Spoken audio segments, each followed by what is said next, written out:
Explain to me the reason for this podcast and why you picked the word hope. Okay, so the podcast, I actually started out as a blog.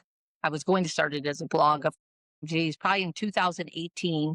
I didn't know the name. I didn't know anything about it. And I went to an event, and the event was an overdose awareness event. It was in August, right before Overdose Awareness Day. Mm-hmm. And it was actually kind of a morbid event, but we went to a funeral home, and we were at the funeral, and they opened the casket. It was just full of pill bottles, syringes, bottles of alcohol. And it was basically showing like, this is what can happen if you don't stop or whatever. So there was a couple parents that were speaking about losing their children, and somebody said, who's going to share hope?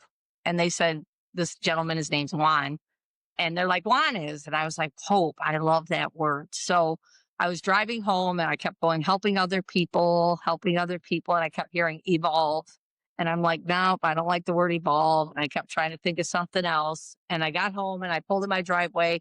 I called my friend Lori, and I said, hey, I know what I'm going to call my blog. And she said, I can't wait for people to hear how you evolved. And I was like, oh, well, helping other people evolve it is then. And that's how it started. It was a blog. 2020, I was going to launch my podcast in March of 2020 on my whatever year sobriety that would have been, my 16-year sobriety. And we all know 2020 was a shit show for everybody. Excuse my language. Mm-hmm. Sorry.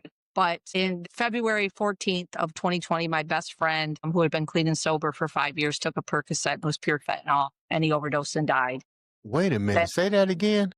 He took a Percocet and it was fentanyl, and he overdosed and died. Okay. How did he get he didn't know it was. Oh, no, he didn't know. He got it. His back was hurting him, and he got it from somebody that he knew, and it was fentanyl.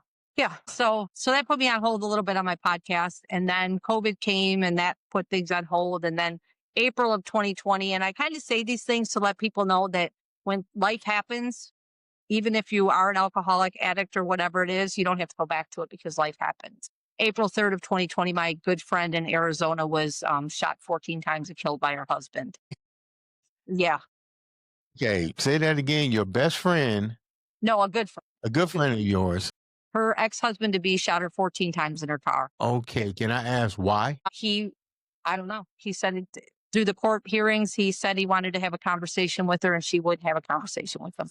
So he shot her 14 times. 14 times. They had 4 kids together. Yeah, it was a very sad, sad time.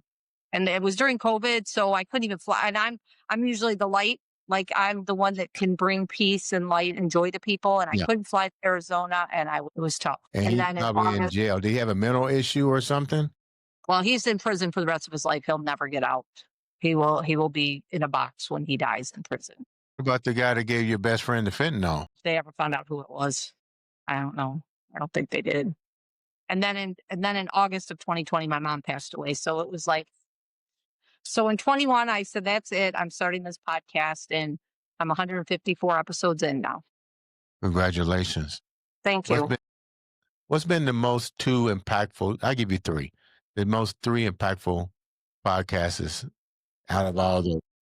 The one would be my gym trainer. I FaceTime with him still. He's in Ohio. We lived right on the Michigan-Ohio border, but he was 18 years old and was going to get a lick.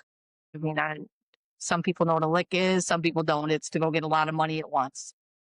So some man had told him about going to get the lick. They went to this bar to get this lick of money, this bunch of money for his construction business. It went bad, and he shot a lady in the leg. He was 18. He was just graduated high school. He was a good kid, like basketball player, boxer, ended up getting 16 years in prison. He served his 16 years in prison. He came out, and he has a public speaking degree, a business degree. He's a personal trainer. He owns his own gym, and he works with the inner city kids to keep them healthy, teach them how to stay out of prison, teaches them respect, and works with their mental health. So he's one of my favorite stories ever. His name's DeAndre, and his story is powerful.